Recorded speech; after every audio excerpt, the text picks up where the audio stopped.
All right, welcome to another episode of Dine. I'm Edgar. And I'm Fabian.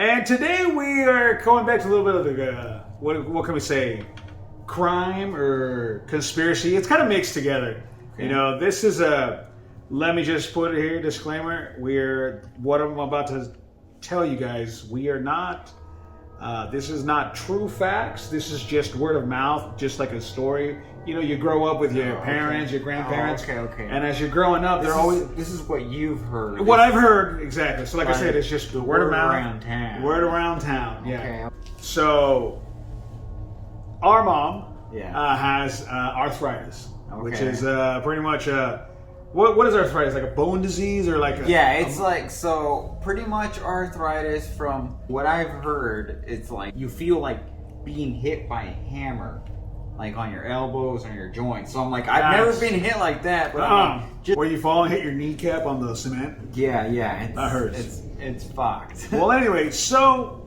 our grandfather, apparently when he was younger, he's in his 80s right now, but when he was younger, about this is about 50 years ago, that he had arthritis, and he felt pain and whatnot. He got hit with it early, like young. Early on, yeah. This is 50 years ago. So 50 years ago, wait, yeah, he was in his 30s. So medicine wasn't too advanced. Are you sure he got hit in the 30s or in the 40s? It was a long time ago. Like I said, it's word of mouth. It's what he tells us. Okay, well, we'll play like 30 to the 40s, like, but. Yeah. Fine then, mid 30s to like, cause it's kind of like 40. You know what I mean? Cause I mean, like you're in like your mid 30s, early to mid 30s, and I mean, I don't think I don't have any pain like that. I don't think you feel hammers banging you in the elbows. So no. Okay. You know. So he tells mom, because you know what? Too bad. This guy that I knew when I was younger doesn't exist. This doctor. So what the story pretty much consists of, like, he was in arthritis, he had arthritis, and he went to a doctor. And he goes, hey, you know, the general, like the clinic guy at the town, the village, and he goes, hey, I have arthritis, can you check to see what can we do? And, because I have this pain. Yeah. And this was a long time ago, so medicine wasn't being advanced. We don't know too much about arthritis. Yeah. And a lot of doctors, you know, tend to like, basic stuff. You know? Yeah, but also, you know, some doctors, I'm sure they practice outside their office, which they do. They're normal.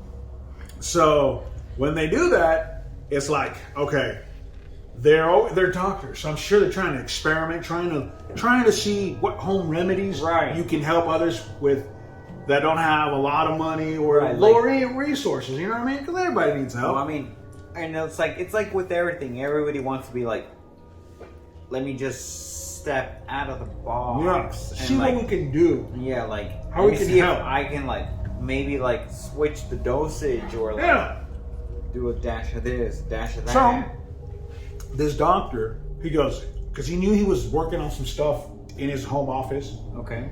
And he tells him, look, I've been working on this juice. He wasn't like no, nobody knew. No, it was out of his practice. He had his profession.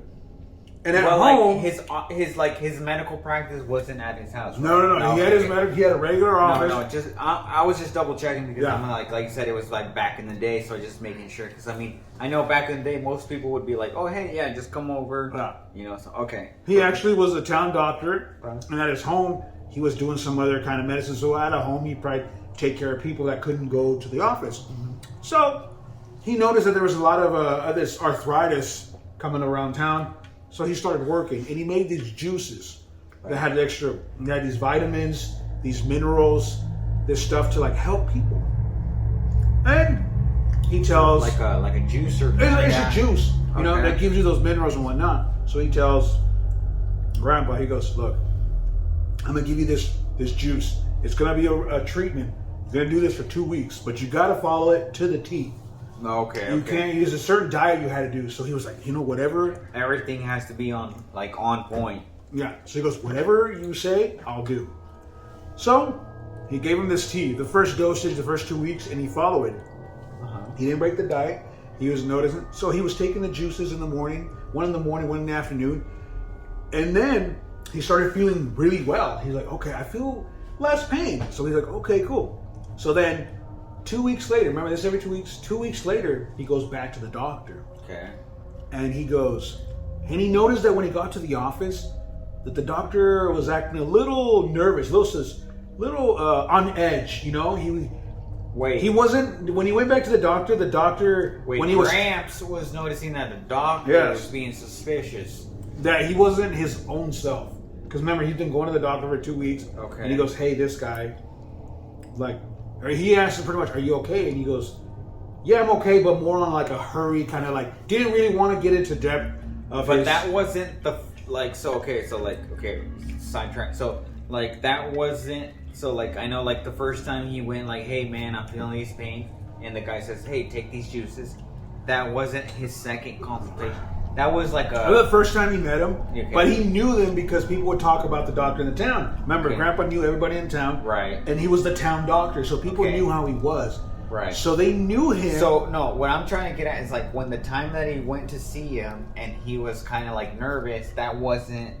This was the second time. That was like a time or two, like maybe like his second or third consultation. Yes. After he was taking the yes, this is going back because he had to take 2 treatments. So he took 1 treatment. He was going back 2 weeks later. Okay. So when he got wasn't the first checkup. This was like the second checkup. Yes. Okay. Just double checking, man. Like, cause I have to get my history. Yeah. But so then when he goes there, he noticed the doctor was a little different than his first consultation with him. And he goes, hey, I'm here back for the second dosage. And the doctor was more on edge. Like he felt like something, like more, he sensed that the doctor was kind of paranoid. Like, because he said that when he closed the door, he locked it, closed the blinds, and put him in, because he had his home office inside his house. So then Grandpa, being the person that he is, he asks and he notices things. He goes, hey, are you okay? He goes, I know you're here for the second treatment, but let me tell you this.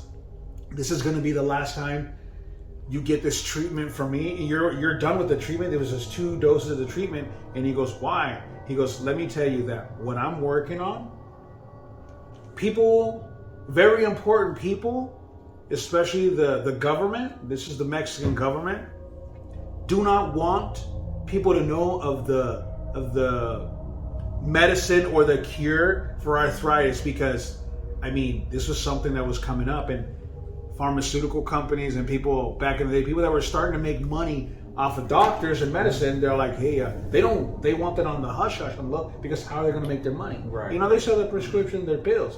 So this guy found a way where they didn't have to use the pills, the go to the doctors and whatnot. Natural remedies. This was natural remedies. So he was telling them, he goes, you're going to take this, and this will be the last time I see you. He goes, why? Are you okay? He's like, well, I'll be honest, I feel very uncomfortable in my own house. Yeah. And he goes, why? Literally. He goes, there's been people following me everywhere I go, to my work, to home. I notice there's some people always following me. And he's like, what? Like, yes. He goes, I don't know if I'm just paranoid, whatnot, but this, I know. I just know there's people. Because when he started helping my grandpa, word of mouth started getting out that he was helping. And people are starting to be like, oh, this doctor has a cure for this. Well, somebody talked too much and the wrong person heard. And he goes, I think they sent people to shut me up, to put, pretty much to end it. Because we're talking about money. And money is something that runs everything. He goes, but I'm going to tell you this. I'm moving out of this town, because this is how far it's gotten to where I don't feel safe in my own town. Yeah. So he goes, I'm going to give you my address. Mm-hmm. You are the only one that's going to know. And because he didn't even tell, he quit his practice like that. He was done. He didn't tell nobody he was leaving, but he happened to confide in Grandpa a lot. He goes, I'm moving to this area. Here's the location. Nobody else knows it's you and me, but he told one other person. There was a close, like a helper. He had like I don't want to say servant, but he's a person that like an assistant, like an assistant kind of thing. But she'd help, ran errands for him. Assistant / like secretary kind of thing. Yeah, Nurse. somebody that a nurse. Yeah. So He goes, "You're the only two people. Breathe. You're the only two people that know where I'm going." So he goes away, and he slams the door on Grandpa like he's paranoid. So he leaves. Well, Grandpa took the remedy, and to this day, Grandpa doesn't have arthritis. He like swears on everything that doctor cured him. So then Grandpa went back a year later to that to the address he gave him because Grandpa didn't want somebody to follow him back. Okay. You know, because somebody might be like, after he disappeared, he didn't want him to follow back and bring somebody to him. So he goes a year later. I mean, like, it's a smart move. You know what I mean? Like, you let the place cool off, and then you go. He goes, and after a year, Gramps goes back. And he opens the door. He knocks on the address, and then some lady opens the door. And he goes, "Hey, I'm looking for so-and-so." And he goes, "You know the doctor?" He goes, "Yeah, I came to look for him because he told me to come back." Okay. So he goes, and the lady Wait, was the lady the... The lady was a housekeeper. Was she... No. No, she wasn't the No, previous... the wasn't the previous. The doctor literally didn't want nobody to know where he was because he was afraid for his life. You know, like somebody was going to murder him, kill him, or put him away, like make him disappear. So when Gramps gets there, the lady opens the door and asks, "Do you know the doctor?" Yeah, I came a year later because he treated me and I wanted to know how he was. Okay. The lady goes, "Well, I'm going to tell you what. The doctor has been missing for a year." Grandpa's like, Didn't he go back a year later? So pretty much when the doctor, that whole year that Grandpa didn't go to supposedly not bring bad people, like he disappeared on his way to there. Like apparently on his way to that new address. Maybe that could have been his last consultation, Gramps. Yeah, no, it was. Till my grandpa's know about. Yeah, that. Like I said, to he was the last person he saw, and the thing is that on his way to that new spot, he probably got hit up. And when the lady goes, "Yeah, the doctor's been missing for a year," and he goes, "What?" So like every time we go to the police, to the government, we do like flyers, riots. We go to make reports. They just brush us to the side. We tell them, "Hey, the doctor's been missing. It's a missing person." They seem like, "Okay, we'll get somebody to it," but I'm sure nothing happens. So maybe the cops and all that were in it. It's the government, man. And if the guy was going to cost someone millions of dollars, they're going to shut you up. Not millions. We're talking about like billions or like trillions. Because, like as to what I've known, there's no cure for arthritis.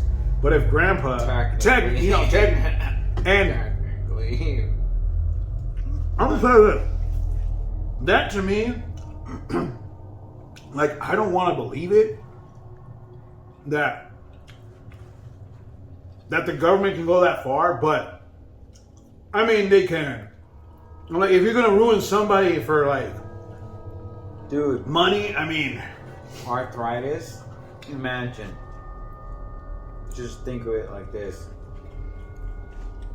Arthritis is like one of the pains that just like the like your whole human skeletal system, like it's all fucked.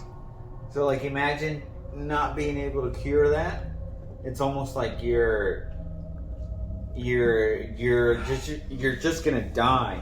No matter what, you're gonna die. Either it's gonna be quick, like you're like, dude, I have arthritis, fuck it, I'm ending it, or I'm gonna suffer my rest of my life and still die. Either way, the government wants you to go both routes. They don't want you to like find something around that. No, they want you to either route for the government, okay, or pharmaceutical companies, big people that business. Yeah, all those guys, they're all all those pharmaceuticals. They all go to like the same. Because I'm sure the government gives them money to do trials and all that shit. It's all connected, man. It's so yeah, dude. So that was his story. Again, Edgar. Now, Fabes. This is ENF Dine.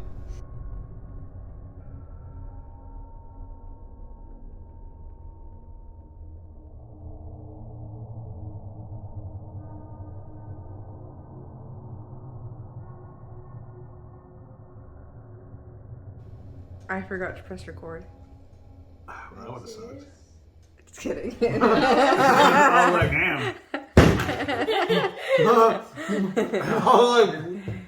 damn, why did he throw like sauce everywhere? You got sauce on his forehead.